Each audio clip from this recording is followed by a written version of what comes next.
HRG के by learning Haryana YouTube channel देखने वाले सभी साथियों को राम राम नमस्ते।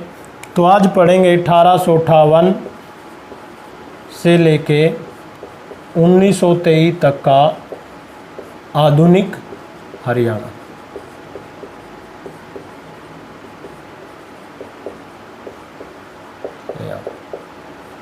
अठारह सौ अट्ठावन से लेके, या ये कह सकते हैं हम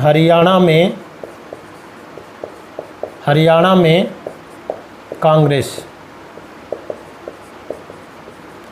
इसकी स्थापना कब हुई थी? 28 दिसंबर 1885 को। इसकी स्थापना कब हुई थी? 28 दिसंबर 1885 को मुंबई के संस्कृत कॉलेज का नाम था गोकुल तेजपाल संस्कृत विद्यालय, गोकुल दास तेजपाल संस्कृत महाविद्यालय था ये।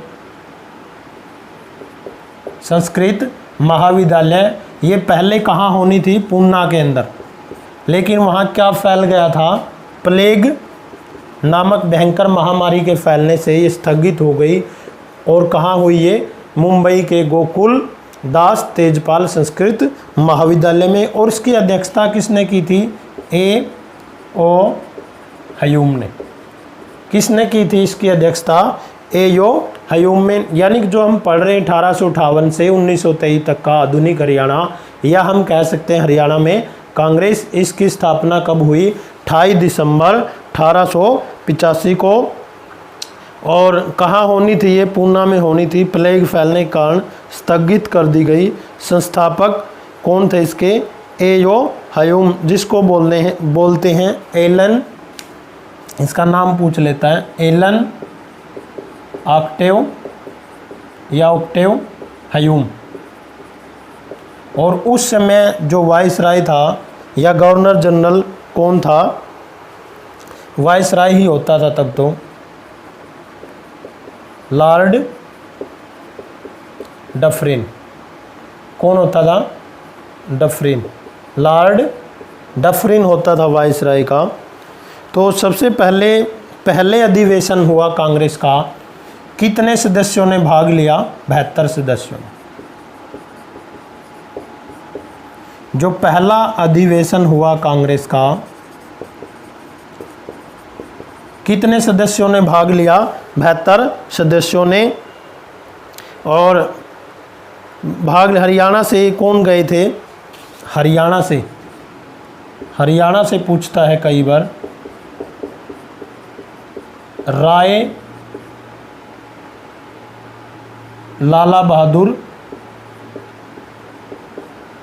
बहादुर, मुरलीधर।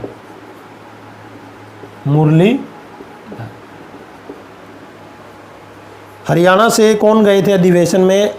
राय, लाला बहादुर, मुरलीधर। तो इनका संबंध कहाँ से था? अंबाला से। इनका संबंध वैसे तो किताबें तो बताती हैं अंबाला से, लेकिन वैसे कहाँ से था इनका? पलवल से। अगर अंबाला ना आए ऑप्शन में तो हमने क्या कर देना है? पलवल कर देना है। तो दोबारा देखो, 1858 से 1923 तक का जो आधुनिक हरियाणा है, स्थापना कब की गई इसकी? 28 दिसंबर 1885 को। ये बैठक कहाँ होनी थी स्थापना के लिए इसकी? पूना में। प्लेग फैलने के कारण स्थगित कर दी गई। और मुंबई के गोकुल दास तेजपाल संस्कृत महाविद्यालय में इसकी स्थापना हुई। इसके संस्थापक कौन थे? A.O. हयूम, जिनका पूरा नाम है एलन ऑक्टेव हयूम। उस समय वाइसराय कौन थे? Lord Dufferin. और हरियाणा उस समय पहले अधिवेशन में 72 सदस्यों ने भाग लिया। और हरियाणा से कौन गए थे? राय, लाला बहादुर, मुरलीधर। किताबें अंबाला से बताती है, लेकिन इनका संबंध कहाँ से था? पलवल से था। असहयोग आंदोलन के दौरान, जब असहयोग आंदोलन चला, आंदोलन के दौरान लाला राय बहादुर मुरलीधर ने राय बहादुर की उपाधि क्या कर ली, वापिस ले ली, वापिस ले। और 1886 में जो कांग्रेस है कहाँ आ गई थी, अम्बाला के अंदर, कहाँ आ गई थी, अम्बाला में। और एक प्रश्न पूछा जाता है, grand old man of India कौन थे, Dada Bhai Naoroji, Dada Bhai Naoroji, grand old man of India. तो हरियाणा के पहले सत्याग्रही कौन थे, यही थे राय बहादुर मुरलीधर, लाला राय बहादुर मुरलीधर पहले सत्याग्रही थे हरियाणा से। तो इसके अलावा जो 1887 में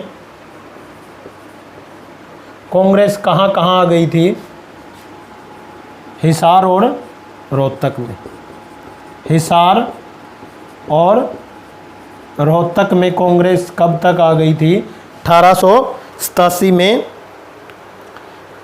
तो यहाँ पर लाला लाजपत राय ने कहाँ से नेतृत्व किया था, हिसार से। इनकी लोकप्रियता को देखते हुए अंग्रेज़ों ने, यहाँ से किसने नेतृत्व किया था, लाला लाजपत राय ने। इनकी लोकप्रियता को देखते हुए अंग्रेज़ों ने इनको मांडली जेल भेज दिया था। और 17 नवंबर 1928 को जब साइमन कमीशन भारत आया तो उसके विरोध में इन पर अंग्रेज़ सरकार ने लाठियों से प्रहार किया और उसमें इनकी मृत्यु हो जाती है। तो इस बात का बदला किसने लिया, 17 दिसंबर 1928 को ही इन्होंने किस अंग्रेज अधिकारी की गोली मारकर गोली से उड़ा दिया, सैंडर्स नामक व्यक्ति को शहीद भगत सिंह ने उड़ा दिया। इलाहाबाद अधिवेशन, तो इन्होंने जगह जगह पर्चे भी लिखवा दिए भगत सिंह ने, शहीद आजम ने, भाई हमने लाला लाजपत राय की मौत का बदला ले लिया। तो जब अब आता है इलाहाबाद अधिवेशन, इलाहाबाद अधिवेशन कब हुआ, 1888 में। कब हुआ, 1888 में।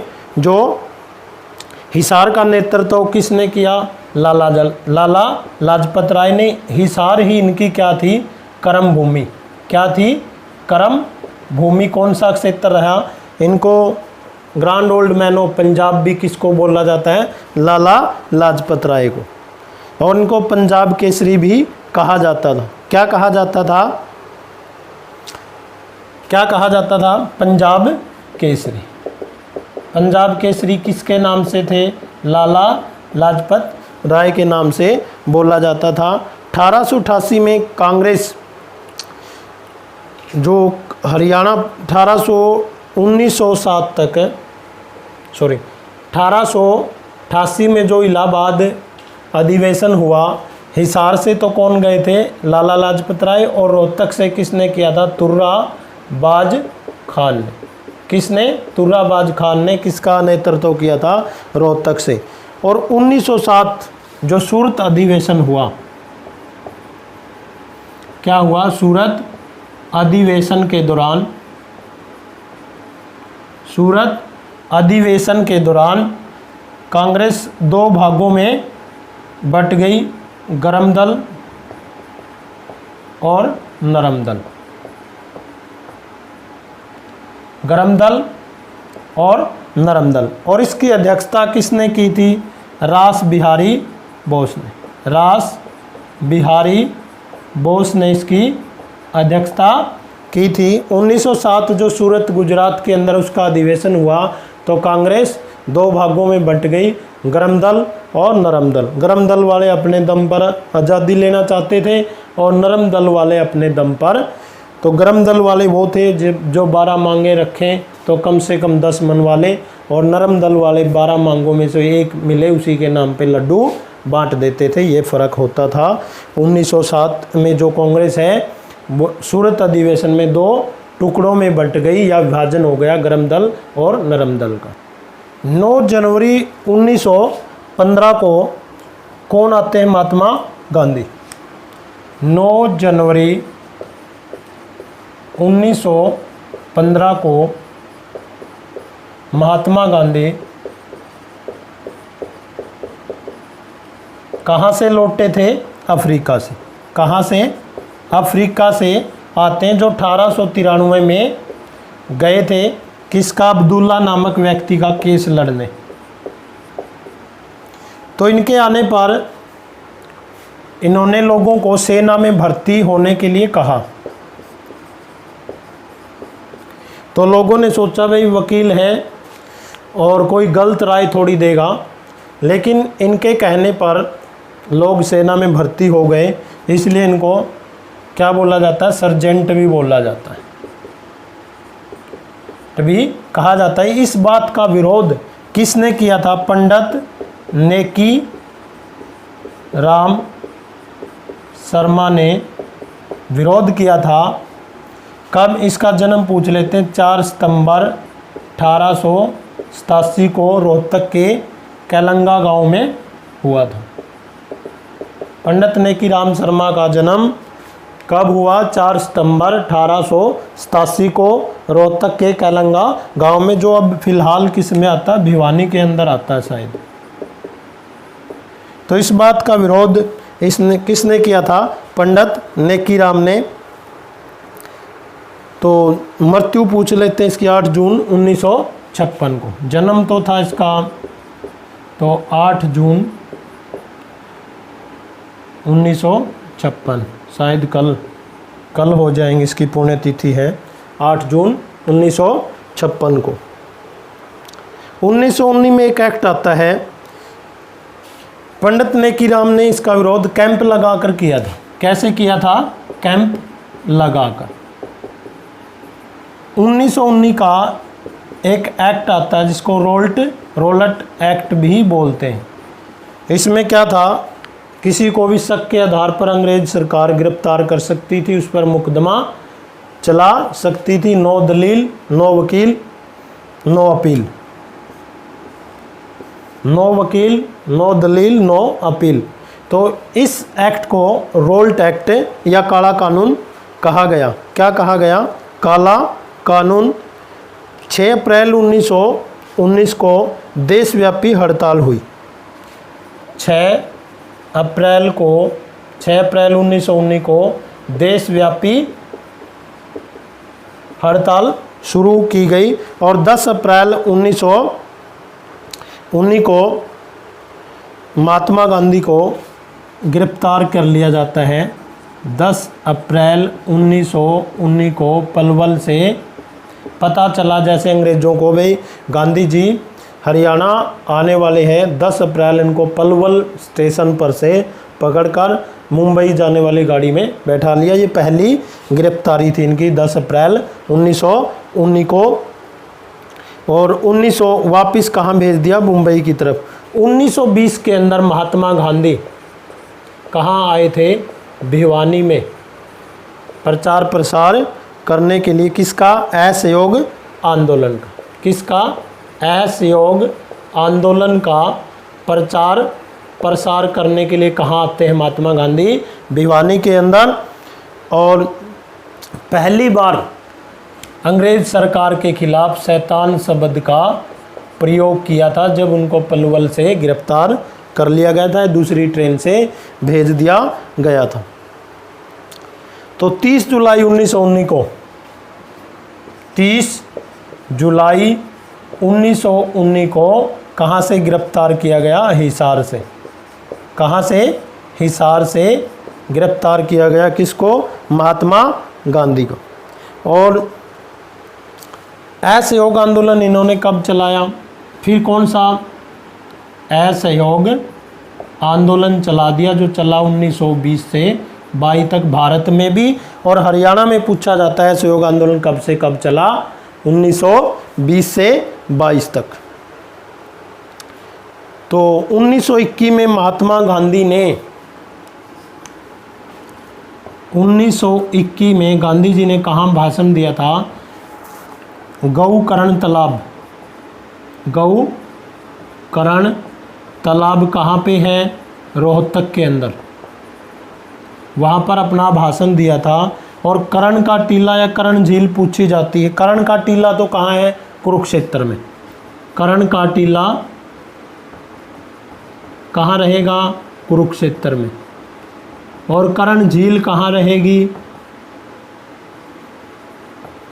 कहाँ रहेगी? करनाल के अंदर। और गौकर्ण तालाब कहाँ रहेगा? रोहतक के अंदर रहेगा। इससे संबंधित ये प्रश्न है। 1921 में गांधी जी कहाँ आते हैं? अम्बाला के अंदर, और अपने भाषण में बोलते हैं, वे मेरे जीवन का शायद ही अंतिम भ्रमण है और उम्मीद करता हूँ कि मैं दोबारा आऊँगा। उम्मीद करता हूँ कि मैं दोबारा आऊँगा, ये शब्द कहे थे अम्बाला में भाषण देते हुए। और 5 फरवरी 1922 को चोरा चोरी, जो यूपी के अंदर जगह है, चोरा चोरी घटना के कारण इन्होंने अपना कौन सा आंदोलन वापस ले लिया? असहयोग आंदोलन वापस ले लिया। कौन सा आंदोलन ले लिया वापस? असहयोग आंदोलन वापस ले लिया। और इससे नाराज होकर सर छोटू राम ने कौन सी पार्टी छोड़ दी? कांग्रेस। वो नाराज हो गए, उन्होंने कांग्रेस पार्टी छोड़ दी, इसका विरोध किया। फिर उन्होंने 1923 में कौन सी पार्टी बनाई?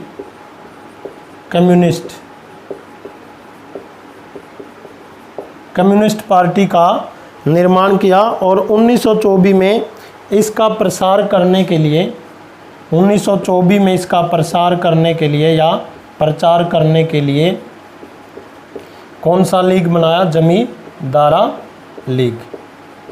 कौन सा बनाया? जमींदारा लीग बनाया। इन्होंने अपना जमींदारा लीग का निर्माण किया 1924 के अंदर। जन्म पूछा जाता है इसका छोटू राम का 24 नवंबर 1881 को कहाँ हुआ था? गढ़ी सांपला के अंदर। गढ़ी सांपला जो कि रोहतक में है। अब गढ़ी सांपला का नाम बदलकर क्या रख दिया गया है? छोटू राम नगर। वो अलग से बताएंगे। हरियाणा जीके में व्यक्तिगत परिचय कराया जाएगा। बचपन का नाम क्या होता था? रिचपाल, और उन्होंने अपना गोत्र कभी नहीं लगाया, तो वो हम अलग से डिस्कस करेंगे। और 1916 में इन्होंने एक जाट गजट समाचार पत्र निकाला जो किस भाषा में होता था? उर्दू भाषा में। और क्या था ये? साप्ताहिक था। क्या था? साप्ताहिक, यानी कि एक सप्ताह में एक बार आता था। इसके अलावा उर्दू भाषा में इसका क्या? उर्दू भाषा में ये छपा था। तो हरियाणा के इतिहास में छोटू राम का नाम स्वर्ण अक्षरों में लिखा गया है, या इनका रोल बहुत ज़्यादा है। क्या है? बहुत ज़्यादा रोल है। तो इनको भाखड़ा डैम का जन्मदाता भी बोला जाता है। इनको भाखड़ा डैम का जन्मदाता बोला जाता है। इनको भाखड़ा डैम का जन्मदाता क्यों कहा जाता है? क्योंकि जो ज़मीन थी वो बिलासपुर के राजा की थी। किसकी थी? बिलासपुर के का राजा होता था। उसने अपनी ज़मीन देने से क्या कर दिया था? मना कर दिया था। फिर उसके पास छोटू राम गए, सर छोटू राम गए, तो उनको बताया, भाई आप ज़मीन नहीं दोगे तो आपका नाम इतिहास में कैसे आएगा? तो इस तरह इनको उसने बिलासपुर के राजा को मना लिया और भाखड़ा डैम का उस मरने के बाद निर्माण हुआ। लेकिन कहीं न कहीं इनका बहुत ज़्यादा रोल है भाखड़ा डैम को बनाने में। तो इसके अलावा 1938 में इन्होंने मार्केटिंग बोर्ड की स्थापना की। कौन सा बोर्ड बनाया? जैसे ज़मींदार अपनी फसल बेचते थे, इनको उचित मूल्य या भाव नहीं मिलता था, तो वहाँ ज़मींदारों को या किसानों को ज्ञान नहीं था। वहाँ पहुँचने ही पहले सस्ते दामों में अंग्रेज़ उसको खरीद लेते थे। तो इन्होंने मार्केटिंग बोर्ड की भी क्या की, स्थापना की, और इन्होंने राय बहादुर और सर की उपाधि से भी नवाजा गया। इसके अलावा अपनी जो कमाई थी, नेक कमाई थी, उनमें से ज़्यादातर गरीब बच्चों की पढ़ाई के ऊपर ये लगा देते थे। इसलिए इनको दीनबंधु छोटूराम भी कहा जाता है, या गरीबों का मसीहा भी कहा जाता है। ये उम्मीद करता हूँ आपको ये वीडियो पसंद आई होगी। इस चैनल को सब्सक्राइब करें, लाइक करें। सभी को राम राम।